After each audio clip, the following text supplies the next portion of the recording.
광주 MBC 아침 종합 뉴스.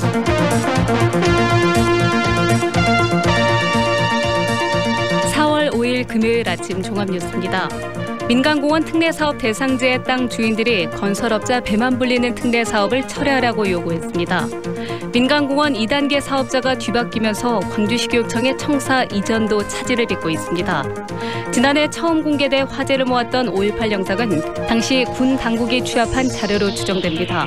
집단 발포 등의 핵심적인 영상이 더 있는지 조사가 필요합니다. 이상 오늘의 주요 뉴스입니다.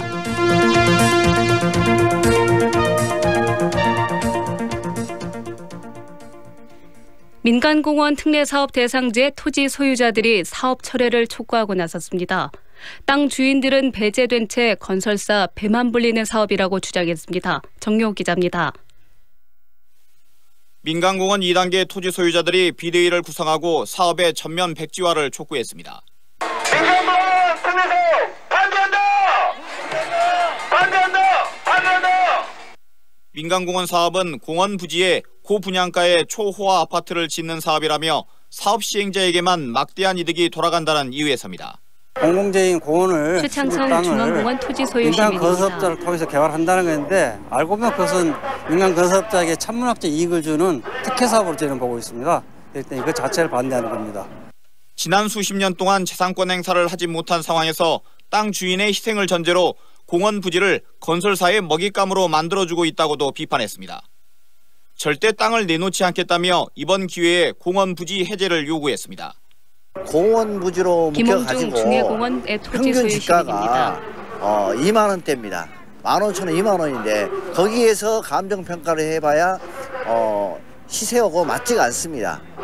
그동안 주민 설명회 안내장조차 받지 못했다며 광주시가 토지 소유자들을 배제하고 있다고도 성토했습니다. 이에 대해 광주시는 실제 주소지가 아니라 토지대장의 주소로 안내장이 발송돼 벌어진 일이라고 해명했습니다. 또 땅 주인들과 대화하겠지만 잘 되지 않을 경우 강제 수용할 수밖에 없다는 입장입니다. 공익사업입니다. 정대경 광주시 공원녹지 만일 과장입니다. 주민 동의 안 되면은 관련 법에 따라서 이제 토지 수용 절차를 밟을 수밖에 없습니다. 민간공원 사업이 추진되고 있는 10개 공원의 토지 소유자는 모두 2,000명가량에 달합니다. 오는 9월 이후부터는 보상 절차에 들어가야 하는 만큼 광주시가 땅 주인들을 설득해야 할 시간은 얼마 남지 않았습니다. MBC 뉴스 정용욱입니다. 민간공원 2단계 특례 사업은 토지 보상 문제 말고도 우선 협상 대상자가 바뀌면서 여러 가지 논란이 일었습니다. 이 과정에서 광주시교육청의 청사 이전 계획에도 차질이 불가피해졌습니다. 보도에 송정근 기자입니다. 지난 1988년에 지어진 광주시 교육청. 31년 된 낡은 건물의 사무실은 직원들이 빼곡하게 앉을 정도로 좁습니다. 주차장도 형편없이 부족해 출퇴근 주차 대란이 일어나기 일쑤입니다. 여기에 3,000세대 아파트가 들어서면서 교통난은 더욱 가중됐습니다. 지어진 지 30년이 넘은 시교육청 청사는 비좁은 공간과 구조적인 안정 문제 때문에 중축도 어려운 상황입니다. 그래서 교육청은 광주 민간공원 특례사업 진행을 눈여겨보고 있었습니다. 그중에서도 민간공원 2단계 사업을 주목하고 있었는데 중앙공원의 부지가 넓고 접근성이 좋은 데다 우선 협상 대상자가 공공기관인 광주도시공사로 선정되자 협의가 잘 될 것으로 기대했습니다. 광주시에도 지난 8월 협조 공문을 보내는 등 준비를 하고 있었는데 예상 밖의 돌발 변수가 생겼습니다. 우선 협상 대상자가 광주도시공사에서 한양건설로 바뀌었기 때문입니다.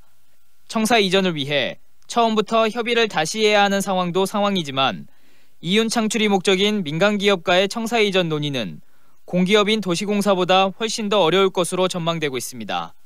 광주도시공사 홍양춘 광주시교육청 총무과장입니다. 하려고 했었는데 사업자가 바뀌어가지고 좀 어려움을 좀 겪고는 있습니다. 앞으로 시청과 잘 얘기를 해가지고 좀 청사가 이전이 될 수 있도록. 중앙공원 우선 협상 대상자인 한양건설은 시교육청 청사 이전 부지가 포함되지 않은 사업 제안서를 제출해 이미 환경 영향평가가 진행되고 있습니다. 설사 한양건설과 이야기가 잘 풀린다 하더라도 어려움은 또 있습니다. 사업 제안서를 다시 작성해 도시계획위원회의 심의를 거친 뒤 환경 영향평가를 다시 받아야 합니다. 저희가 결정할 수 있는 부분이 정대경 아니기 때문에 광주시청 공원녹지 과장입니다. 만날 수 있도록 그렇게 지금 현재 좀 연결을 해준 상태고요. 제안사에서 그 내용을 지금 검토를 하고 있는 단계입니다. 민간공원 특례 사업은 공원 일몰제가 적용되는 내년 7월 전에 실시계획 인가가 나야 합니다. 지금도 시간에 쫓기는 상황에서 사업자가 청사 이전 요구를 받아들일지 불투명합니다. MBC 뉴스 송정근입니다. 지난해 한 번도 공개된 적 없던 72분 분량 5.18 영상이 38년 만에 공개돼 큰 화제가 됐었습니다. 5.18 민주화운동 기록관은 이 영상이 군 당국이 취합한 자료일 것으로 결론지었습니다. 결정적 장면들이 빠져있는 상황에서 군이 다른 자료를 더 가지고 있는 건 아닌지 후속 조사가 필요해 보입니다. 김인정 기자입니다. 38년 만에 공개된 5.18 광주를 담은 72분 분량 흑백 무성 필름. 광주 진압 뒤 소준열의 생생한 웃음. 처음 공개된 망월묘역 안장 영상이 화제가 됐고 누가 찍었는지 큰 궁금증을 자아냈습니다. 5.18 민주화운동 기록관의 영상을 판매한 수집가는 이 영상이 한 군인이 퇴직할 때 군 당국에서 가지고 나온 자료라고만 밝히고 군인의 신원은 비밀에 붙이고 있습니다. 기록관은 촬영자 확인엔 끝내 실패했지만 5.18 촬영 자료를 군에 제출한 적이 있다는 일부 기자들의 증언을 확보해 군이 취합한 영상의 가능성이 가장 높다고 일단 결론냈습니다. 당시에 너무 오목해가지고 시간도 없고 촉박한 그런 상황에서 필름만 서울로 올려보낸 이런 경우들이 꽤 있더라고요. 그래서 본인이 촬영을 하고도 현상된 사진을 직접 안 봤기 때문에 정확하게 특정해서 말씀을 못 해주신 그런 부분들도 있었습니다. 해당 영상에는 전남도청 앞 집단 발포와 전후 상황, 도청 진압 영상 등이 누락돼 있습니다. 누군가 의도적으로 편집했는지 나머지 영상이 군 당국에 남아있는지 군에 대한 조사가 반드시 필요합니다. 그러나 기록관은 이러한 결론에도 불구하고 군이 답변하지 않을 거라는 이유로 지난 1년간 군 당국에는 확인을 시도하지도 않았습니다. 또 다른 영상물과 기록물이 어딘가 있을 수도 있다라는 생각을 믿음을 심어주었던 중요한 것이라고 생각을 합니다. 국방부 장관은 5.18 진상규명에 적극적으로 임하겠다고 밝힌 바 있지만 자료를 발견하고도 군의 협조 요청조차 못하는 기록관에 보면 진상규명을 위해 서로 충분히 또 적극적으로 협조하고 있는지 의문입니다. MBC 뉴스 김인정입니다.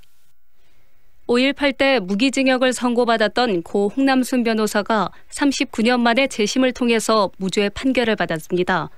광주지법 형사 11부는 1980년 당시 군법회의에서 내란 중요 임무 종사례 등의 혐의로 무기징역을 선고받았던 고 홍 변호사의 재심에서 무죄를 선고했습니다.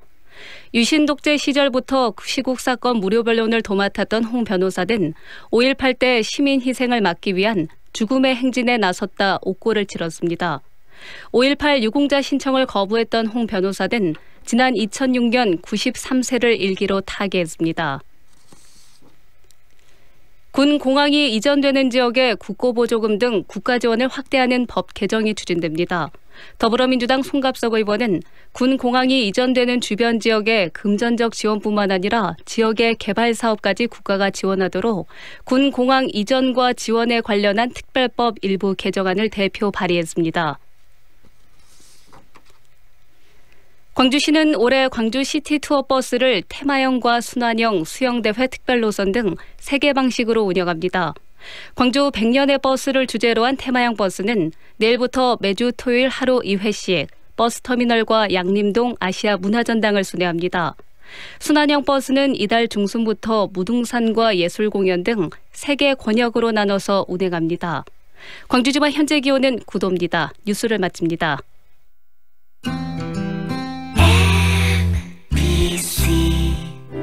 연기자 정동환입니다. 가끔 그 사람이 떠오를 때면 저도 모르게 하늘을 올려다봅니다. 누구나 그렇지요. 그리운 사람이 보고플 때면 을에 하늘을 올려다보게 되는 것. 사람이 곧 하늘이기 때문이죠. 사람을 하늘같이 섬깁니다. 스카이 장례식장. 모두가 꿈꾸던 수완의 완성. 명품 아파트 모아 엘가. 무등산 영산강 특급 조망. 지하철 2호선 예정. 신가 재개발 미래가치까지 누리는 더 큰 수완의 완성. 모아 엘가 더 수완. 4월 오픈 예정. 514-1300 해림건설. 지금 시각은 8시 10분입니다.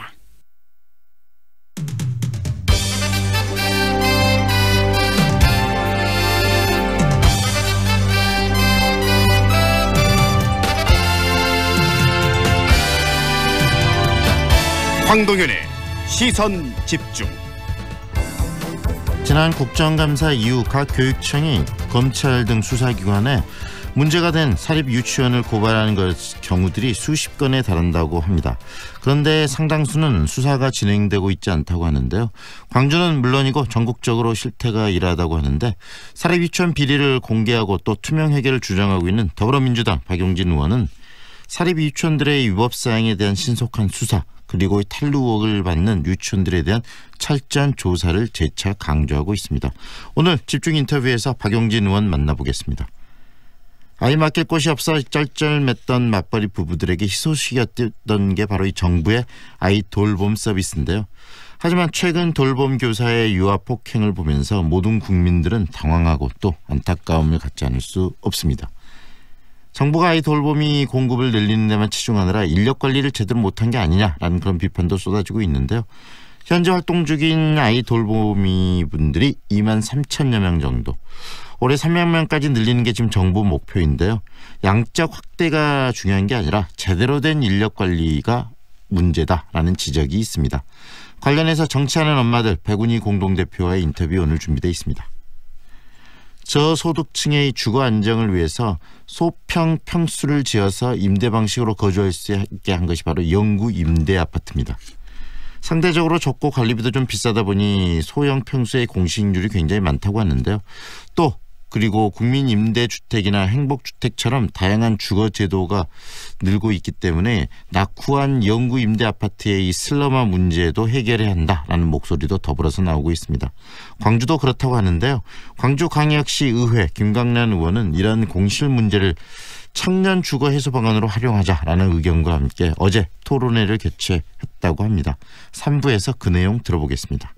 황동현의 시선집중 계속됩니다. 축제, 파티가 있는 그곳엔 출장 뷔페 쿠바 하우스. 기업식 행사장, 맛있는 음식이 필요한 그곳에도 출장 뷔페 쿠바 하우스. 출장 뷔페 필요한 곳 전국 어디나 찾아가는 출장 뷔페 쿠바 하우스. 062-351-7711. 시작부터 다르다. 입지부터 다르다. 화순 광주 더블 생활권 화순 한국아델리움 더수 8년 전세형 명품 임대 아파트에 단지 가까이 화순초 세대별 창고 무상 제공까지 살아보고 결정하세요.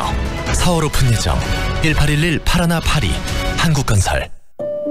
좁은 국토를 효율적으로 활용하여 에너지 영토를 넓혀가는 기업이 있습니다. 탑솔라.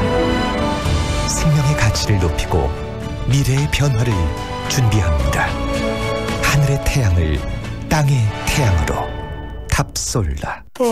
피곤해. 오늘 술 약속했어요? 이거 농부가 짠 엉겅 퀴즈 꼭 챙겨가세요. 농부가 짠 엉겅 퀴즈? 술 마시기 전에 미리미리 아셨죠? 역시 당신뿐이야. 음주 전후에 장수식품 농부가 짠 엉겅 퀴즈. 과립과 차도 있어요. 검색창에 장수식품. 2년은 금방. 이사 걱정 없이 내 집 마련을 원한다면, 호수공원과 테라스 거리, 생활을 생각한다면, 16개 공공기관 이전 예정까지 미래 가치를 기대한다면 사랑으로 선택하세요. 광주 전남 혁신도시 사랑으로 부영 061-337-8245 부영주택. 같은 웅천 다른 세상. 웅천의 절대적 위에서 만나는 최고급 테라스 하우스 골드클래스 테라스 힐. 이제 웅천을 내려다보며 사십시오. 행복 위에 지은 집 여수웅천 골드클래스 테라스 힐. 4월 오픈 061-802-1600 골드디오. 안녕하세요. 골프존 마켓입니다. 혹시 골프 치시나요? 와, 잘됐다. 1년에 딱 2번뿐인 골프존 마켓 할인원 세일이 시작됐거든요. 깜짝 놀랄 가격은 매장에서 직접 확인하세요. 3월 20일부터 4월 14일까지 골프존 마켓 광주 상무점에서 만나요. 평소보다 포근한 출근길입니다. 현재 기온 10도로 어제 같은 시각보다 7도가량 높고 한낮의 기온이 18도까지 오르겠습니다. 아침부터 흐린데요. 오후에 점차 거치면서 맑은 날씨 보이겠습니다. 현재 광주의 미세먼지 농도 보통 수준, 초미세먼지 농도 좋음 수준을 보이고 있지만 오후엔 대기 질이 좋지 않겠습니다. 호흡기 관리에 유의하시기 바랍니다. 주말인 내일은 맑고 따뜻하겠고 일요일에는 종일 비가 오겠습니다. 이어서 현재 교통 상황입니다. 광주 무안고속도로 동광산 요금소에서 운수나들목 방향 1차로에서 시설물 보수 작업 중입니다. 참고하시기 바랍니다. 빛골대로 우석교에서 개수 사거리로 신호대기 2번 필요하고 서암대로 신안교에서 경신여고 사거리로 차량 많습니다. 북문대로 동은고가도로에서 우남 사거리로 차간거리 좁게 이동 중이고 설중로 용봉 굴다리에서 용주농협 3거리로 정체되고 있습니다. 지금까지 좋은 아침 좋은 일자리 광주 전문 취업 어플 사랑방 지압 협찬 날씨와 교통정보의 정은솔이었습니다. 황동현의 시선집중과 함께하고 계시는 지금 시각 8시 16분 지나고 있습니다. 지난해 국정감사 이후에 이 사립 유치원에 대해서는 대대적인 감사가 벌어졌습니다. 광주의 경우에도 40건의 위법 사실이 적발돼 수사와 세무조사가 진행이 됐지만 좀 가시적인 결과가 나오지 않고 있어서 안타까운 상황인데요. 더불어민주당 박용진 의원은 이 부분에 대해서 우려를 좀 제기하면서 탈루 의혹을 받는 유치원들에 대한 신속한 수사 그리고 조사를 촉구하고 나섰습니다. 직접 만나보겠습니다. 안녕하세요, 의원님.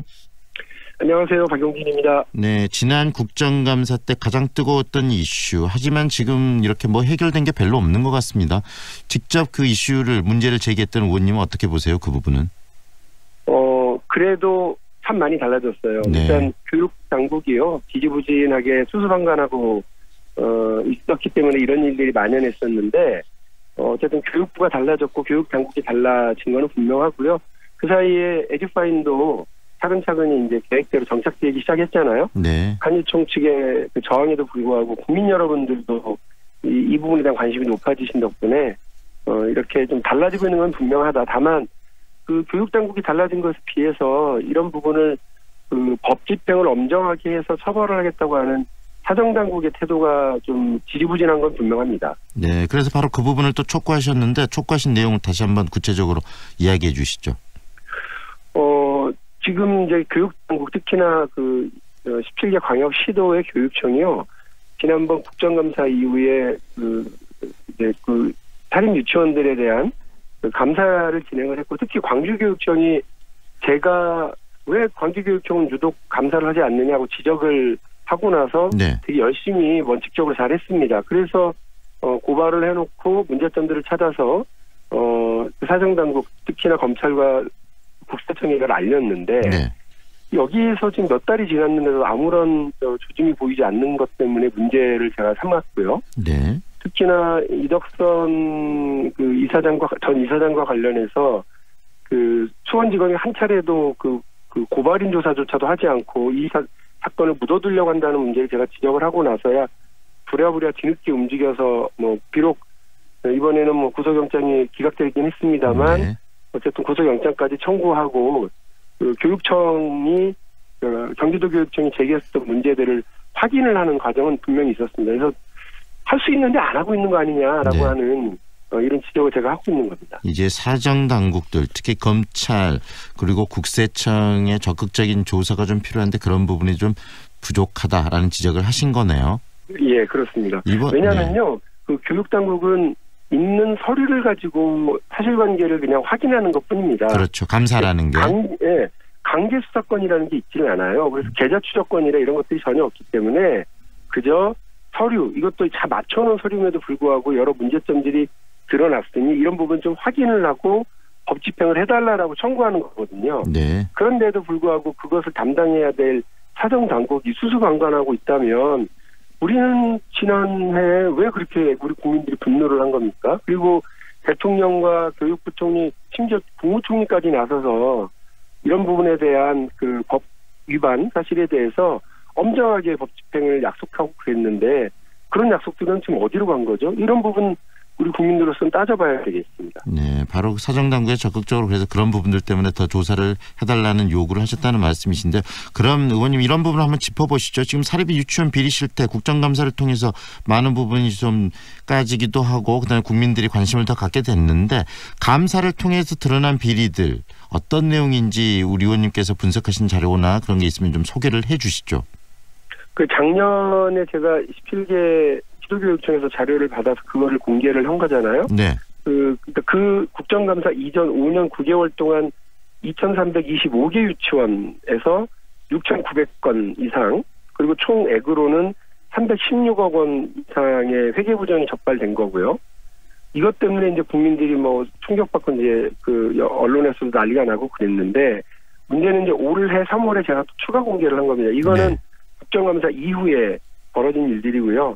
277개 유치원이 새로운 감사에서 적발이 됐고, 그 적발 건수가 1229건, 금액은 103억이 넘습니다. 전국에 사립 유치원이 약 6,000개 정도 있는 걸로 파악이 되고 있는데, 절반이 넘는 유치원이 아직 감사조차도 받고 있지 않아요. 그러니까 감사를 한 차례도 받지 않은 데가 절반에 가깝다라고 하는 것 자체가 이 상황에 지금 심각성을 나타내고 있고, 감사를 받은 유치원의 경우에도 일부에서 이렇게 드러나고 있는 심각한 비리 문제가 있는데, 정작 이 문제를 더 파헤치고 발본색원을 해야 될 입장에 있는 검찰과 국세청이 수수방관하고 시간 끌기를 하고 있다. 이거 직무유기 아니냐. 이런 지적을 제가 하고 있는 겁니다. 의원님의 이야기를 들으니까 정말 국세청 그리고 이 검찰에서 적극적으로 이 부분을 좀 수사해야 될 필요성이 있겠는데, 방금 이야기하신 것처럼 절반도 안 되는 유치원이 감사를 받았는데 거기서 지금 일부 드러난 것만 해도 100억이 넘는다는 말씀 아니겠습니까? 문제가 되는 그렇습니다. 금액들이. 그 검찰은 물론 수사를 해야 될 것 같고요. 특히 이게 또 이 국민의 돈들이 새 나간 부분이기 때문에 국세청이 좀 더 적극적으로 이 부분에 좀 관심을 가져야 할 필요성도 정말 있겠네요. 제가 좀 말씀드렸습니다만, 그냥 단순히 돈을 더 청구해서 받거나 이런 정도가 아니라 리베이트 정황들이 이 단순한 서류 감사를 통해서도 드러나고 있다는 게 문제입니다.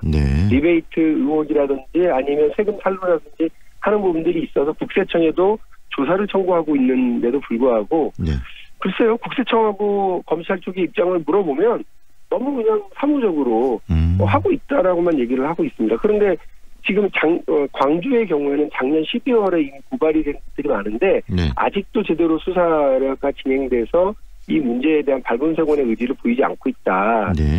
광주 같은 경우 좀 제가 좀 특별히 보고 있는 이유가 아까 말씀드렸습니다만, 작년 국정감사를 그때 보니까 2018년에 한 건도 안 하는 거예요. 그래서 왜 이렇게 안 하십니까? 하고 되게 질책을 많이 했는데, 그래서 그런지 아주 작년 10월 이후에 열심히 감사가 진행이 됐고, 그 감사 결과에 대해서 이제 말씀드린 것처럼 고발 조치를 했는데, 심지어는 제가 알기로 15개인가요? 유치원이 아예 감사를 거부를 하더라고요.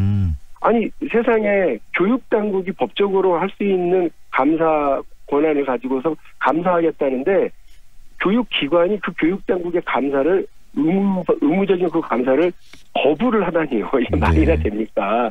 그래서 아예 시도도 못 해본 데가 많고요. 이런 부분들도 감사 거부 때문에 고발이 되어 있는데도 조사가 제대로 이루어지지 않고 있고, 그렇기 때문에 더 감사를 거부할 수 있는 것이고, 그래서 더 적극적으로 이 조사가 필요한 이유일 수도 있겠네요. 그렇습니다. 이렇게 수수방관하고 그 검찰에 넘어가면 다 우리 편이다 이렇게 생각해버리면 교육당국의 감사 권한에 대해서 얼마나 우습게 알겠습니까? 그리고 우리 유치원 건드려봐야 당신들한테 좋을 거 없다라는 식으로 지난 몇 년간에 그렇게 해왔으니까 국회의원들도 꼼짝 못하고 구의원, 시의원들도 꼼짝 못하고 그리고 뭐 지역의 이런 관가에서도 뭐 제대로 된 대응을 못하고 그러니까 학부모들만 고통먹고 우리 아이들만 피해를 봤던 거 아닙니까? 이제 뭐 더 이상 이런 일을 좌시해서는 안 된다는 것 때문에 제가 특별히 지금 이 문제에 대해서 관심을 갖고 있는 겁니다. 교육 당국은 이제 좀 정신 차리고 변했어요. 그러면 그 다음 할 수 있는 사정 당국이 자기 역할들 제대로 해줘야죠. 충분히 많은 청취자분들이 의원님의 말씀에 공감을 할 것 같고요. 그리고 이제 또 중요한 유치원 3법 있지 않겠습니까? 법률적으로 이런 부분을 좀 강력하게 뒷받침해 줄 수 있는 그런 법안이 만들어져야 되고 법이 통과가 돼야 되는데, 그 과정 지금 어디까지 진행된 상태입니까? 말씀하신 것처럼 이제 유치원 3법이 통과가 되어야만 에듀파인도 안정적으로 그 법적인 뒷받침을 하는 거고, 이제 이렇게 그 교육비를 함부로 쓰게 되면 처벌받는 형사처벌 대상이다라고 하는 게 분명해지는 거거든요. 근데 이 법이 지금 말씀드린 것처럼 작년 12월에 패스트 트랙으로 이제 돼서 이게 최장 330일이 걸립니다. 그래서 아무리 늦어도 올해 11월 본회의에서는 통과를 시켜야 되는 것이긴 한데 국회에서 이 부분을 조금이라도 좀 시간을 단축시키려고 노력을 하는데도요. 뭐 자유한국당이 꿈쩍도 안 합니다. 그래서 진짜 부탁드리는데 우리 아이들만 생각하고 이 부분에 대해서 자유한국당이 더 이상 한입 좀 눈치 보지 말고 한입 좀 편들지 마시고 이제 국회 교육위 상임위에서 빨리 통과시켜 주시고 네. 법사위에서 빨리 통과해 주시면 한 달이라도 두 달이라도 빨리 이런 그 교육개혁, 유치원개혁의 어떤 법적 안정성을 갖춰줄 수 있을 거라고 믿고 있습니다.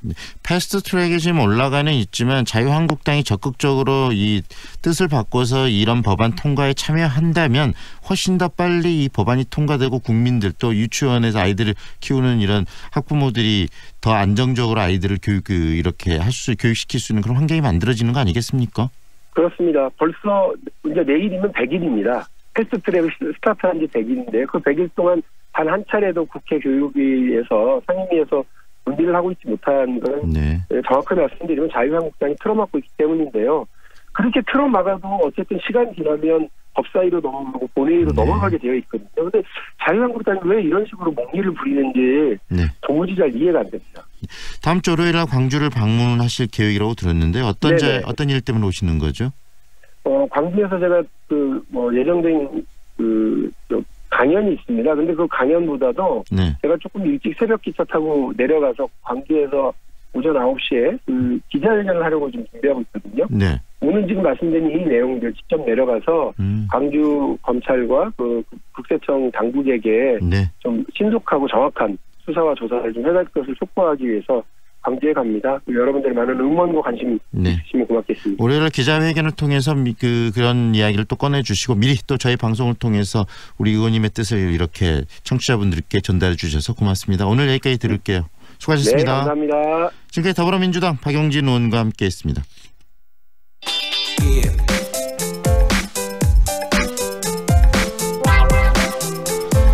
14개월 된 아이가 뺨을 맞고 발로 차이고 서울 금천구에서 발생한 아이 학대 장면의 일부 참 안타까운 모습을 이었는데요. 아이를 학대한 사람은 바로 정부가 파견한 아이 돌봄이었습니다. 정부가 아이 돌봄이 공급을 늘리는데 너무 치중하느라 인력 관리를 제대로 못한 게 아니냐라는 비판이 지금 쏟아지고 있는데요. 부모들이 안심하고 아이를 맡기려면 양적 확대뿐만이 아니라 인적 관리를 좀 제대로 해야 할 것 같습니다. 관련 이야기 듣겠습니다. 정치하는 엄마들 백운희 공동대표 연결합니다. 안녕하세요, 대표님. 네, 안녕하십니까, 백운희입니다. 네, 엄마의 입장으로 이번에 금천구에서 발생한 아이 돌보미 사건을 보시면서 참 만감이 교차하셨을 것 같아요. 네네. 사실은 처음에는 영상을 볼 수가 없었어요. 저뿐만 아니라 대부분의 양육자가 그랬을 것 같은데요. 네. 보기조차 힘든 일을 반복적으로 아이 돌보미가 해왔다는 것에 굉장히 참담함을 느끼고 있습니다. 네. 우리 아이가 혹시나 저럴까 봐 이래 생각만 들어도 부모의 마음이 가슴이 울렁거리고 그럴 텐데 이 영상 그래서 보기도 참 힘들었다라는 말씀이신데요. 이런 일들이 그런데 발생을 했어요. 결국은 이런 일이 발생하는 이유는 어디에 있다고 보십니까? 굉장히 여러 요인이 작용하는 것 같고요. 분명한 거는 이 아이 돌봄 제도만의 문제다라고 단편적으로 규정할 수는 없을 것 같습니다. 네. 이 양육자가 직접 자녀를 돌볼 수 없는 노동 환경이나 근무 시간의 문제가 분명히 기저에 있고요. 네. 그리고 돌봄의 가치가 굉장히 가벼운 이런 사회 풍조. 그러다 보니까 누구나 할 수 있는 일, 손쉬운 일자리 창출의 대상이 돼버린 점도 더해지지 않나 생각합니다. 이게 무상보육이라는 말처럼 더 이상 국가가 이렇게 경제적인 부담만을 보전해주는 것으로는 교육의 가치나 공적 돌봄의 가치가 올라가는 그런 개선되는 방향은 어렵지 않나 그런 생각이 듭니다. 네, 아이를 부모가 직접 본인의 아이를 키우는 것도 쉽지 않은데 이렇게 돌보미를 통해서 아이들을 보육하고 이런 시스템들은 정말 꼼꼼하게 관리돼야 되고 또 체계적으로 지속적으로 이 시스템들이 유지돼야 되는 거 아니겠습니까?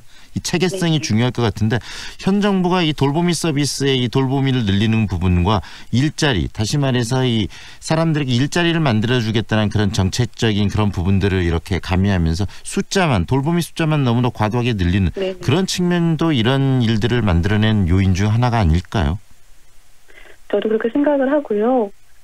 지금 일단 아이 돌보미가 되려면 진입장벽이 굉장히 낮기 때문에요. 네. 그런 부분도 큰 요인으로 작용하고 있다고 생각합니다. 이 아이 돌보미 서비스는 구체적으로 언제부터 시작이 된 제도입니까? 2007년에 전국 사업으로 확대 시행됐어요. 네. 양육 지원은 필요한데 맞벌이 등으로 이제 돌봄을 아이 양육을 할 수 없는 가정을 대상으로 12세 이하 아동을 대상으로 실시하고 있습니다. 네. 2012년에 아이 돌봄 지원법이 제정이 됐고요. 정부는 이제 이를 통해서 아이 돌보미를 소개하고 비용 일부를 차등적으로 지원하는 그런 제도입니다. 네, 아이 돌보미가 되려는데 진입 장벽이 굉장히 낮다는 말씀도 해주셨는데 아이 돌보미가 되려면 어떤 과정을 현재 거치게 됩니까?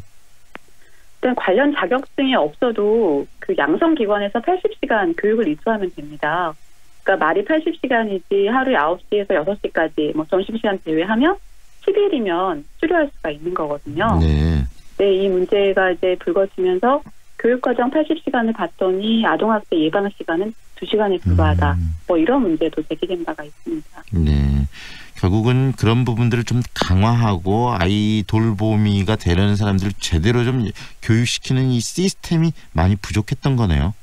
네네. 저도 그렇게 보고 있습니다. 이렇게 아이 신체에 상해를 입히는 행위에 대해서는 지금 현재 어떤 처벌을 받게 되죠? 뭐 폭행을 가하거나 그래서 상해를 입힐 경우 또 아이를 유기할 경우 자격정지 6개월 이렇게 되어 있는데요. 네. 처분 기간을 늘릴 수가 있는데 근데 그 기간이 단지 1년을 초과할 수가 없습니다. 근데 뭐 자격정지 기간이 끝나면 또 보수교육만 받으면 다시 활동을 할 수가 있고요. 네. 자격을 취소하는 거는 아동보호법으로 처벌을 받거나 아니면 또 금고 이상의 형사 처벌을 받아야지 자격이 취소되는 그런 상황입니다. 아이 돌보미 서비스에서 또 아이 돌보미 분들이에 대한 어떤 여러 가지 기준들이 좀 미비한 측면이 있다고 보시나요? 저희는 그렇게 바라보고 있고요. 네.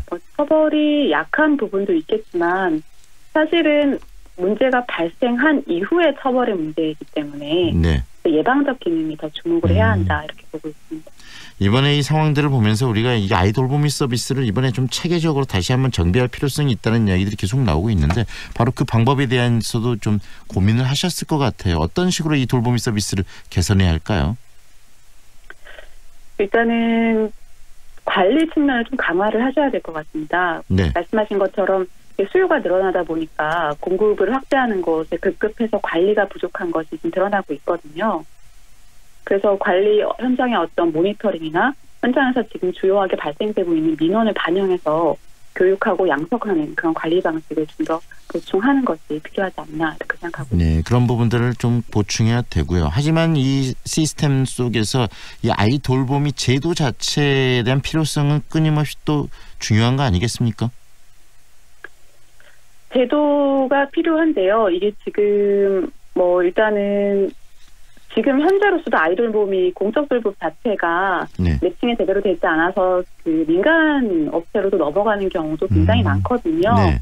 큰 틀에서 전체적으로 바라봐야 된다고 생각을 하고 있고요. 네. 그러니까 정부의 공적 돌봄이라는 제도를 전체적으로 같이 봐야 되는 것이지 아이 돌봄 이게 지금 문제가 커졌으니까 이거 하나만 일단은 사후 약방문으로 빨리 내놓고 이런 부분은 아니라고 생각을 하고 있습니다. 공적 돌봄 시스템 자체를 근본적으로 바꿔야 된다라는 좀 더 큰 틀에서 봐야 된다는 말이 갖고 있는 의미가 어떤 의미인지 좀 더 구체적으로 한번 설명을 해 주시겠어요?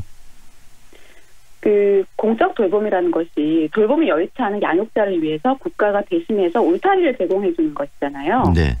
그러다 보니까 어떤 무상보육이라는 제도가 시작된 것도 기관에서 대신 아이들을 같이 돌봐주고 그 양육할 수 있는 환경을 만들어주는 것인데요. 네. 그렇기 때문에 그 아이 돌보미를 기관에 너무 어려서 보낼 수 없는 아이들을 아이 돌봄 서비스를 이용하시는 분들이 많거든요. 네. 그럼 기관에 보낼 수 없는 이유가 무엇인가? 신뢰의 부족의 문제가 있을 수 있고요. 네. 아니면 기관에서 꺼려하는 부분이 있을 수 있거든요. 네. 그렇기 때문에 이것을 1대1 케어라는 측면으로 아이 돌봄 서비스를 확대해서 이 수요를 충족해야 된다. 이렇게 가면 1대1 상황에서는 CCTV가 있다고 하더라도 발생될 수 있는 또 문제들이 있기 때문에 네. 기관에 대한 부분들 전체적으로 같이 봐야 한다는 그런 말씀입니다. 네, 오늘 말씀 여기까지 듣겠습니다. 고맙습니다. 네. 지금까지 정치하는 엄마들 백운희 공동대표와 함께했습니다.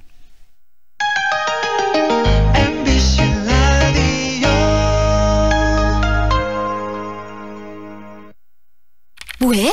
괜찮은 직업학교 찾고 있어. 아직 호남 직업 전문 학교를 몰라? 99년부터 13년 연속 우수훈련기관. 우리 지역 공동훈련기관으로 재직자 향상 교육도 한대. 오, 역시 정보통인데.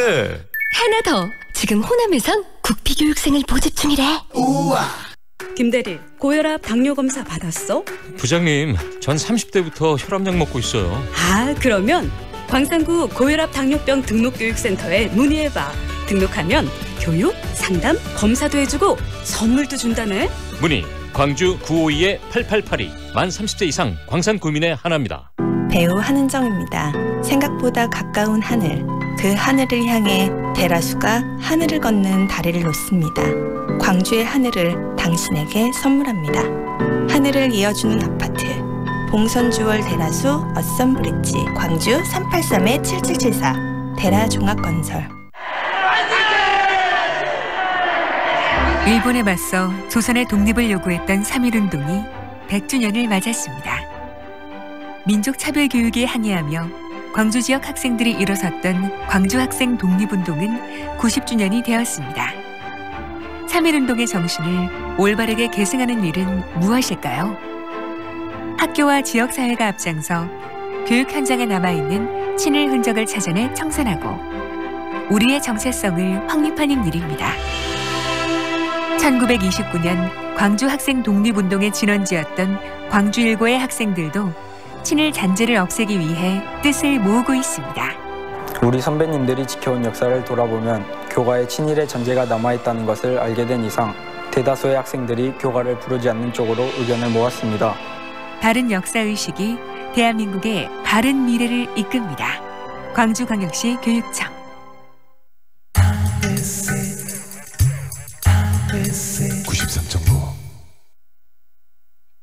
Feelings between the sheets. Why am I caressing my mama's fat knees? 세상을 보는 지역의 눈. 여러분은 지금 황동현의 시선 집중과 함께하고 있습니다. 낙후되고 공실률이 높은 지역의 영구 임대아파트를 청년 주거 문제 해결 방안으로 좀 활용하자라는 그런 의견이 제시가 됐습니다. 광주광역시의회 김강란 의원의 목소리인데요. 어제는 관련 토론회도 있었다고 합니다. 어떤 내용인지 직접 들어보겠습니다. 김강란 의원 연결합니다. 안녕하세요, 의원님. 네, 안녕하세요. 네, 의원님이 영구 임대 아파트에 대한 또 대안을 제시를 하셨는데 영구 임대 아파트 어떤 아파트인지 먼저 소개부터 해주시겠어요? 네. 경제적 상황으로 어려워서 주거 문제를 해결하지 못하는 국민들이 있겠잖아요. 그래서 네. 작가가 30년 전부터 그런 국민들의 주거 안정을, 특히 국민기초생활수급권자나 장애인 이런 분들 중에서 경제적 상황이 안 되는 분들을 주거 안정을 위해서 50년 이상 장기간 주변 시세의 30% 이하 되는 임대료, 저렴한 임대료로 네. 안정적으로 살 수 있게 하기 위해서 주거안정대책이라는 일종의 사회주택인 셈이죠. 그 네. 아파트가 광주 지역에는 한 몇 채 정도 있습니까? 대략? 만 지금 7개 단지에 네. LH 주공에서 지어서 국민들에게, 시민들에게 제공한 주공아파트하고 도시공사가 제공한 C형 아파트 7개 단지에 10,000세대가 넘습니다. 10,000세대. 그럼 상당히 많은 지금 세대수인데, 그런데 이 네. 아파트가 지금 현재 공실률이 굉장히 크고 그것이 문제가 되고 있다면서요? 네네, 그렇습니다. 그런데 이 영구임대 아파트 단지에는 평수가 12평, 14평, 17평 이런 정도로 있는데요. 네.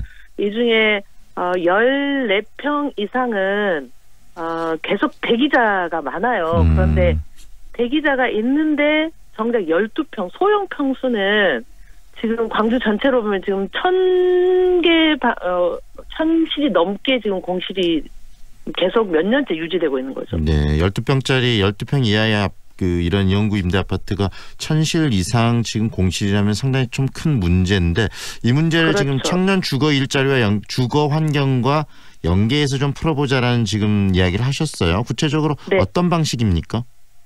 그러니까 영구임대 아파트 단지에 12평 소형이라고 하지만 이게 과거에 30년 전에 지어질 때 구조가 워낙 열악해서 사람들이 매우 불편한 구조이거든요. 네. 그런데 이게 지금 1,000개가 넘게 공실로 남아 있어서 이것도 이 관리비는 여전히 계속 들어가는 상황이니까 네. 이렇게 공실로 비워놓느니 오히려 청년들은 높은 임대료나 과한 뭐 전세 이런 걸로 인해서 사실 주거에 굉장히 불안감을 느끼고 있으니 네. 대학생이나 청년들에게 그래서 이 영구임대 아파트의 공실에 청년들이 입주해서 살 수 있도록 하자. 네. 그래서 특히 LH나 도시공사가 일종의 주거환경 개선 차원에 네. 이 비어있는 공실을 조금 리모델링해서 청년들이 이 공실에 들어와서 살 수 있도록 하면 영구임대 아파트 단지에는 잘 아시는 것처럼 25년, 30년 이렇게 지나면서 단독 독거노인이나 장애인 분들이 주로 살고 계세요. 네. 그래서 한 마을에 뭐 기본적으로 아파트 단지가 1,500세대에서 1,800세대 정도 되는데요. 네. 사시는 인구는 한 2,500명, 3,000명 정도 되시거든요. 네. 근데 이분들이 대부분 혼자 사시는 노인이거나 장애인들이 60, 70% 사신다고 생각하면 마을이 얼마나 힘든 마을이겠어요. 네. 그래서 주민들도 우리 동네에 좀 젊은 사람들도 좀 들어와서 살 수 있으면 좋겠다. 네. 이런 바람까지 맞아떨어져서 지금 이 공실에 청년들이 입주해서 살면 청년들은 저렴한 임대료, 네. 주거비 문제를 해결할 수 있고 영구임대 아파트 단지 내에는 젊은 청년 세대가 들어와서 살게 되니 마을에 좀 활력을 불어넣는 계기가 될 수 있겠다. 네. 라고 생각하고 있는 두 가지 효과를 다 낼 수 있다는 이야기네요. 요즘 이런 영구 임대 아파트 지역들이 방금 이야기하신 것처럼 약간의 슬럼화가 된다는 그런 지적도 있는데 청년들이 네. 와서 살면서 활기를 되찾을 수 있고 또 청년들은 좀 더 싼 값에 이 주거를 확보할 수 있어서 또 득이 되고 이런다는 그렇죠. 말씀 아니겠습니까? 네, 구체적으로 네. 그러면 지금 현재도 청년들이 원하면은 이런 그 12평 이하의 영구 임대 아파트 들어갈 수 있는 환경은 될 텐데 특별히 뭘 좀 더 개선해서 청년들이 더 잘 이런 부분들에 주거할 수 있도록 만들어내자는 거죠? 실은 몇 가지 지금 제도적 걸림돌이 좀 있고요. 네. 또 광주시가 나서서 환경을 좀 개선해야 될 게 있는데 네.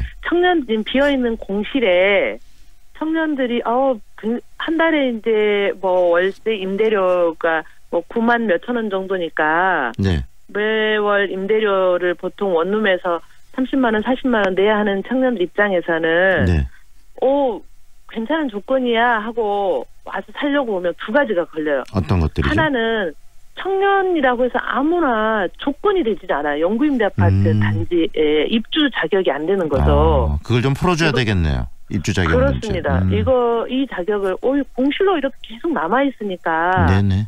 청년들 입주 자격을 좀 완화해야 할 제도적 문제가 하나 있고요. 두 번째는 25년, 30년 전에 지어진 아파트이다 보니 네. 구조가 굉장히 열악하겠죠. 낡은 구조이고 그렇죠. 네. 낡았죠. 그래서 여기 이 공간을 조금 더 살기 편하게 리모델링 해야 되는 두 가지 숙제가 좀 있습니다. 시가 좀 나서야 되겠고 예산이 들어가는 부분이기 때문에 리모델링은 네네. 그리고 그렇습니다. 일단 제도를 바꿔야 되기 때문에 이런 정치권의 역할도 클 것 같네요. 네네. 네, 두 가지가 좀 잘 맞아 떨어져서 방금 우리 의원님께서 제기하신 그런 좀 아이디어가 직접 실행이 됐으면 하는 생각이 듭니다. 다행히. 네. 근데 이번에 도시공사가 적극적으로 나서서 주거복지 개념을 좀 영구임대 아파트 단지에 도입해서 네. 주민들의 이런 주거환경 개선해야 된다라고 하는 취지에 공감했고 네. 시범 사업을 지금 하게 됐어요. 도시공사가 2개 채를 내놓아서 리모델링을 했고요. 여기에 이러이런 취지에 공감하는 광주 지역 청년들한테 이런 실험을 좀 해보자. 네. 라고 제안했더니 청년들이 여러 명이 의지가 있어요 하고 상담을 했고요. 네. 다행히 입주 자격이 되는 청년들 중에서 내가 이 마을 들어가서 살아보겠다. 그런 분들이 지금 나타나고 있다는 말씀이시죠? 네네네. 그래서 네. 1차로 기본 시범 사업은 할 수 네. 있게 됐는데 조금 전에 말한 두 가지 전제 조건을 네. 좀 해결해야 할 과제가 남아 있습니다. 네, 그 부분에 대해서 저희 방송에서도 계속 좀 관심을 갖도록 하겠습니다. 오늘 말씀 여기까지 드릴게요. 고맙습니다. 고맙습니다. 지금까지 광주광역시의회 김강란 의원과 함께했습니다.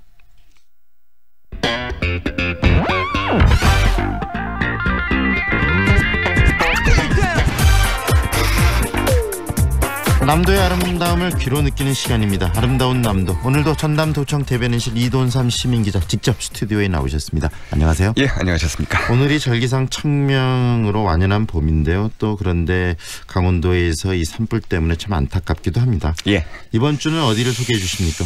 강원도 산불 말씀을 하셨습니다만 아침 뉴스에서 지금 특보를 하고 있더라고요. 네. 예. 어제 이쪽 남도에서는 신안 앞배도하고 암태도를 잇는 천사대교 개통됐었죠. 네. 지금 남도에서는 가장 핫한 곳이 아마 목포 신안이지 않을까 싶습니다. 이 남도의 서남권이 여행의 중심으로 용트림을 하고 있는데 오늘은 벚꽃과 개나리, 목련 뭐 이런 것들 활짝 피어있는 목포 한번 가보겠습니다. 목포, 네. 이 목포 그런데 왠지 목포의 눈물이라는 그 노래 때문인지는 모르겠지만 예. 좀 애잔한 도시다, 좀 슬픔이 있는 도시다 이런 생각도 좀 들고 그러는데 근데 벚꽃과 개나리 활짝 핀 목포 평소와는 좀 느낌과는 달리 굉장히 화사할 것 같은데요. 예, 목포는 항구지요. 뭐 목포의 눈물도 있습니다. 목포는 항구입니다. 네. 이 목포 유달산 자락에 지금 벚꽃과 개나리 활짝 피어서 꽃천지 이루고 있거든요. 내일부터 닷새 동안 유달산 봄축제도 지금 펼쳐지는데요. 이 정명 여중고 학생들의 4.8 만세운동 재현극을 시작으로 해서 꽃길 걷기, 보물 찾기, 뭐 야외 공연 이런 다채로운 프로그램으로 이제 마련이 되니까요. 가셔가지고 꽃도 한번 보시고 목포에 여기저기 한번 돌아보면 좋겠습니다. 네, 유달산의 봄꽃 얘기를 해주셨는데 근데 목포 가면은 또 이 근대화와 관련된 여러 또 볼거리들이 많지 않습니까? 예, 그렇죠. 많죠. 연말연시에 전국적인 관심사가 됐던 근대 역사거리. 네네. 뭐 지난번 1, 2, 3월 달에 이미 작년도 관광객 방문객을 돌파했다고 하더라고요. 네. 이 근대 역사거리가 있고요. 영화 1987의 배경으로 쓰였던 연인의 슈퍼가 있는 이 서산동 시화골목도 있고 또 김대중 노벨 평화상 기념관이 있는 삼학도 춤추는 바다분수 지난주부터 이제 다시 또 가동을 했습니다만 이 바다분수를 볼 수 있는 하당의 평화광장도 있고요. 5월 달에는 해상 케이블카까지 지금 개통이 될 예정인데 오늘은 네. 국경을 초월한 사랑 이야기 한번 해보죠. 국경을 초월한 사랑. 어떤 이야기입니까? 국경을 초월한 사랑 그러면 이제 황동현 PD는 일단은 남녀 간 애정을 먼저 떠올리지 않을까 싶은데요. 이 목포의 국경을 초월한 사랑은 고아의 어머니 이렇게 이제 통하는 다우치 치즈코 그러니까 한국인 이름 윤학자 여사에 대한 그런 얘기입니다. 네, 다우치 치즈코 예. 윤학자 여사의 국경을 초월한 사랑 얘기를 하는데 좀 더 그 폭넓은 인간애적인 그런 사랑을 의미하는 것 같은데요. 예, 그렇습니다. 네, 그러니까 궁금합니다. 목포에 가시면 공생원이라고 있거든요. 네. 그러니까 대반동 신안비치 호텔 뒤편에 자리하고 있는데 전라남도 최초의 고아원입니다. 이 고아원인데 여기에 윤학자 여사 그리고 또 거지대장 윤치호 전도사의 위대한 여정이 배어 있는데 네. 이 일본 사람과 한국 사람으로 만난 이들 부부가 일구고 갖고 온 사회복지 시설이 공생원입니다. 일본인 그리고 한국인 부부가 함께 갖고 온 고아원이라 예. 그리고 또 윤치호 전도사가 또 거지대장이라는 말씀도 하셨는데 예. 스토리가 좀 많을 것 같아요. 예, 그렇습니다. 그러니까 공생원을 처음 설립한 분이 당시 19살 윤치호란 분입니다. 그러니까 윤치호는 이 가난 때문에 정규학교 교육을 받지 못했고요. 네. 14살 때 소년가장이 됩니다. 그래서 이제 미국인 선교사덕의 피어선 성경학교를 졸업하고 목포 양동교에 이제 전도사가 되는데 당시만 해도 일제 강점기다 보니까 목포의 거린들, 거지들, 이 고아들 넘쳐났다고 그럽니다. 네, 그런데 이 고아들을 데려다가 키웠다는 건가요? 예, 그렇습니다. 그러니까 윤치호가 이 목포의 한 냇가 다리 밑에서 이 추위에 떨고 있던 고아 7명을 데리다가 이제 함께 생활을 했는데요. 네. 이게 공생원의 이제 출발입니다. 그러니까 함께 어울려 살아가는 곳 이제 이런 뜻을 지닌 고아원인데 그때가 1928년 그러니까 윤치호의 나이 19살이었고요. 네. 이렇게 한두 명씩 데려다가 키우면서 고아의 숫자가 이제 급격하게 늘어나서 혼자의 힘으로는 감당할 수 없을 그럴 지경이 됐는데 이때 이제 만난 분이 다우치 치즈코 이 윤학자란 분입니다. 이 다우치 치즈코 여사, 윤학자 여사는 어떻게 한국에 오게 된 거죠? 그러니까 말씀드렸던 게 이제 지금 일제 강점기 얘기인데 이 치즈코 1912년도에 일본 고지현에서 이제 태어났습니다. 근데 당시 조선 총독부의 낮은 이제 관리였던 아버지를 따라서 1919년 3.1운동 직후에 그러니까 그녀의 나이 치즈코 나이 7살에 목포로 옵니다. 네. 이렇게 이제 목포로 와가지고 치즈코 이 야마대 소학교 지금의 유달 초등학교입니다. 이 야마대 소학교를 거쳐서 목포 고등여학교 지금 이제 목포 예중인데 네. 여기를 거쳐가지고 졸업하고 목포의 정명여학교 음악교사로 취직을 해가지고 이제 일을 하고 있었는데요.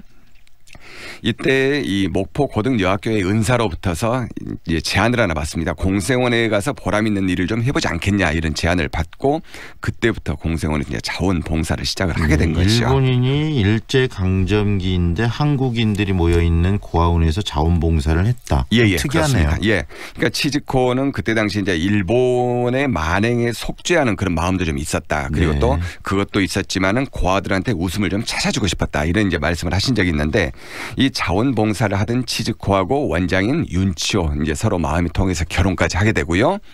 이 치즈코는 당시 일본인 일제 강점기다 보니까 일본인한테 얼마나 편견이 좀 심했겠습니까? 네. 이 일본인한테 가해지던 온갖 편견을 참으면서 이 남편을 도와서 고아들을 보살폈는데요. 해방이 되다 보니까 이제 해방이 되자 윤치호와 치즈코 바로 이제 친일파로 몰리게 됩니다. 같이 살게 되고 그래서 특히 치즈코에 대한 이제 공격이 심했는데 이때 방패막이가 돼준 사람들이 공생원의 원생들이었다고 합니다. 그러니까 비록 일본 사람이지만은 우리들의 어머니라면서 이 원생들이 인간띠를 만들어서 보호를 했다. 뭐 이런 얘기까지 전해지고 있습니다. 네, 그래서 이 국경을 초월한 사랑이라는 표현을 쓰신 거네요. 예, 그렇습니다. 네, 민족은 달라도 진심은 통했다 그렇게 이해가 됩니다. 예, 뭐 방금 이제 해방 직후 얘기를 드렸는데 문제는 이제 또 한국 전쟁이 바로 발발하지 않습니까? 이 한국 전쟁 때인데 이 치즈코는 전쟁에도 불구하고 또 일본 사람임에도 불구하고 이 고아들을 놔두고 결코 도망갈 수 없다 해서 이제 전쟁 중에도 이 공생원을 지키고 있는데요. 이때 인민군이 내려와서 이제 친일 부역자로 또 이제 몰아세웁니다. 또 인민군이 물러간 뒤에는 또 공산주의자로 또 몰리고요. 이렇게 전쟁 중에 친일 부역자, 공산주의자 이렇게 이제 몰리는데 이 와중에 남편 윤치호가 고아들한테 이제 먹일 식량을 구하겠다고 또 광주에 있는 전남도청으로 가는데 이때 나가가지고 돌아오지 않고 막 바로 이제 행방불명이 돼버리고요. 그래서 그럼에도 불구하고 이 남편까지 사라졌음에도 불구하고 공생원 아이들을 헌신적으로 돌봤던 그러니까 일본 사람이지만은 일제 강점기부터 해방 전후 한국 전쟁 그리고 또 그 이후 돌아가실 때까지 그러니까 목포에 살면서 고아들을 돌보면서 이 고아들과 함께 살았던 분이 다우치 치즈코 윤학자입니다. 예, 윤학자에서 정말 대단한 분이시네요. 예, 그렇습니다. 그러니까 이분한테 1963년도에 우리 정부가 이제 문화훈장을 줍니다. 1963년도에 문화훈장을 주고 일본 정부에서도 1967년도에 이제 남수 포장을 주면서 공적을 기렸는데 이 치즈코 이 윤학자의 고아 돌봄 1968년도에 이분이 이제 나이 56살의 나이로 세상을 떠날 때까지 이 고아 돌봄 계속되는데 이분의 흔적을 엿볼 수 있는 곳이 말씀드렸던 이 목포의 공생원입니다. 정말 치열하게 사셨는데 56세로 또 세상을 떠나셨고요. 이 다우치 치즈코 윤학자 여사 이분의 생애가 절로 또 사람들의 고개를 숙여지게 하는데 공생원에는 누구나 들어갈 수 있습니까? 예, 그렇습니다. 담장도 따로 없습니다. 담장도 없고요. 아무나 이제 들어갈 수 있는데 여기 가시면은 윤치호 윤학자 기념관이 있습니다. 이 기념관이 1961년도에 지어진 석조 건물인데 예전에는 이제 아이들의 기숙사로 쓰였던 이제 그런 건물이거든요. 근데 2012년도에 윤학자 탄신 100주년을 맞아서 이제 기념관으로 꾸몄습니다. 그러니까 여기에서 윤치호와 윤학자 그리고 공생원의 역사를 엿볼 수가 있습니다. 네, 공생원 꼭 한번 목포에 가면은 가봐야 되겠다라는 생각이 드는데요. 그리고 목포가 정말 볼거리들이 많기 때문에 이 공생원과 곁들여서 또 가볼 만한 곳이 있으면 또 소개를 해주시죠. 앞서서 이제 치즈코 이 윤학자 여사가 음악교사로 일했던 곳이 정명여학교라고 이제 말씀을 드렸는데 현재 이제 정명여중이거든요. 그러니까 이 정명여학교 여기는 1903년도에 뭐 광주의 양림동하고 좀 똑같은 분위기인데 1903년도에 미국 남장로교 선교회에서 세운 그러니까 옛 목포 교회 주일학교에서 출발한 전남 최초의 여성 교육기관이거든요. 그러니까 여기가 목포 만세운동의 진원지였고 또 일제의 신사참배의 압박에 맞서서 자진 폐교했다가 광복 이후에 다시 이제 문을 열기도 했던 곳인데 여기 이 학교 입구에 독립기념비가 세워져 있습니다. 여기까지도 한번 공생원하고 연계시켜서 가보시면 좋겠습니다. 네, 오늘은 봄꽃이 만개했고 또 아름다운 사람꽃의 향기도 피어나는 유달산 자락의 목포 공생원으로 가봤습니다. 오늘 말씀 잘 들었습니다. 예, 고맙습니다. 지금까지 전남도청 대변인실 이돈삼 시민기자와 함께했습니다. 이어서 현재 교통 상황입니다. 대남대로 월산마을 입구 사거리에서 주월 사거리 방향으로 가장자리 차로막고 공사 중입니다. 무등로 계림초 사거리에서 충장중학교 방향 장비동원에 공사 중인 점 참고하시기 바랍니다. 인방울대로 양산 사거리에서 신용교차로 방향으로 신호대기 2번 이상 필요하고 대남대로 백운고가도로에서 남광주 고가도로로 차량 많습니다. 오늘 아침도 안전운전하시기 바랍니다. 지금까지 좋은 아침 좋은 일자리 광주 전문 취업 어플 사랑방 잡 협찬 날씨와 교통정보의 정은솔이었습니다. 배우 한은정입니다. 생각보다 가까운 하늘, 그 하늘을 향해 대라수가 하늘을 걷는 다리를 놓습니다. 광주의 하늘을 당신에게 선물합니다. 하늘을 이어주는 아파트 봉선주월 대라수 어썸브릿지 광주 383-7774 대라종합건설. 2019 더 레저쇼와 더 골프쇼가 4월 18일부터 21일까지 광주 김대중 컨벤션센터에서 동시 개최됩니다. 골프, 캠핑, 등산, 튜닝 바이크 등 레저와 골프에 관한 모든 것을 한자리에서 만날 수 있습니다. 다채로운 이벤트와 경품이 마련된 이번 박람회에 많은 관람 바랍니다. 문의 02356-4309. 프리미엄 SUV의 모든 기준 집 그랜드 체로키. 오직 4월 한 달간 최저 5,130만 원의 파격적인 가격으로 프리미엄 SUV를 누릴 절호의 기회. 집 그랜드 체로키. 지금 지프 전시장으로 문의하세요. 안녕하세요. 골프존 마켓입니다. 혹시 골프 치시나요? 와, 잘됐다. 1년에 딱 2번뿐인 골프존 마켓 할인원 세일이 시작됐거든요. 깜짝 놀랄 가격은 매장에서 직접 확인하세요. 3월 20일부터 4월 14일까지 골프존 마켓 광주 상무점에서 만나요. 좁은 국토를 효율적으로 활용하여 에너지 영토를 넓혀가는 기업이 있습니다. 탑솔라. 생명의 가치를 높이고 미래의 변화를 준비합니다. 하늘의 태양을 땅의 태양으로. 탑솔라. 4월 5일 황동현의 시선집중은 여기까지입니다. 지금까지 연출 황동현, 한가름, 구성 최은영, 박소희, 그리고 기술 박성현, 진행의 황동현이었습니다. 오늘도 함께해 주셔서 고맙습니다.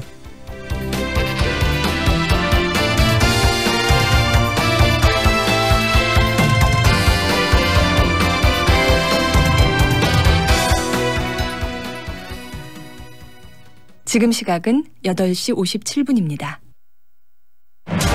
KTX 송정역과 상무대로의 쾌속생활. 첨단 IoT 시스템으로 품격은 올리고 명품 소형 설계로 부담을 낮춘 프리미엄 아파트의 완성. 송정 한국 아델리움 더시티 062-710-9700 한국건설. 우리가 태어나고 자란 우리 고장 광주. 우리가 자란 만큼 광주도 더 성장하길 바라는 마음을 이 한 장의 카드에 담았습니다. 광주 상생카드. 사용자 혜택은 더 많이. 지역 상권과 경제는 더 크게 성장할 수 있는 일석삼조의 광주 상생카드. 맛집에서도 카페에서도 문화생활까지. 이제 광주 어디에서든 광주 상생카드로 광주 사랑을 표현하세요. 당신의 따뜻한 소비가 함께 사는 광주를 만듭니다. 광주광역시.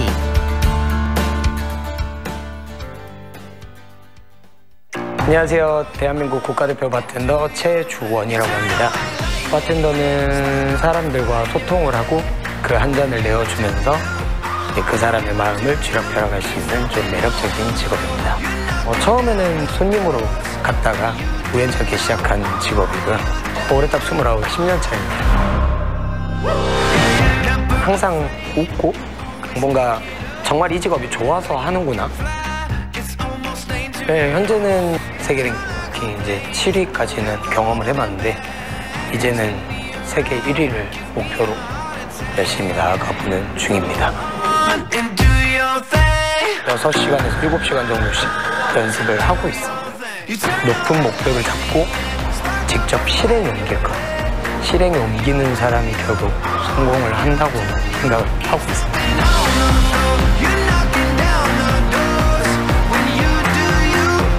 청년들의 우주정보를 위하여 건배!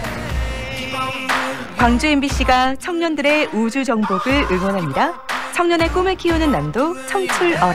이 캠페인은 글로벌 공기업 한국농어촌공사와 함께합니다.